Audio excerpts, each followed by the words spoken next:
Անցած անգամ փաստական օրբերան է իջում սխալում նկատողություն ստացել դեմքի արտահայտության համար, ես նկատողություն եմ ստացել ձեռի շարժման համար։ Հիմա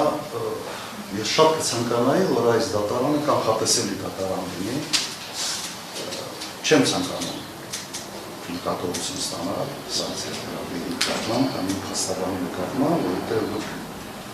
Կարող է 3 անգամ կերարեք, այսօր զրկեք փաստաբանի իրավունքից պաշտպանելու եւ հասնել նրան, որ այս դեպքում փորձառու փաստաբանը հնարավորապես չմնա։ Իրավունք ունեմ երևի մտածելու, որ նման շարժառիթ այս դատարանը կարող է ունենալ։ Հիմա իմ առաջարկը հետևյալն է. սահմանեք ինչ կարգի դեմքի արտահայտություն մենք պետք է ունենանք եւ ինչ շարժումներ մենք պետք է չանենք սանկցիաներից խուսափելու համար։ Միգուցե նկարներով, միգուցե այլ տարբերակով, բայց մենք հասկանանք ոնց մեզ պահենք այս դատարանը։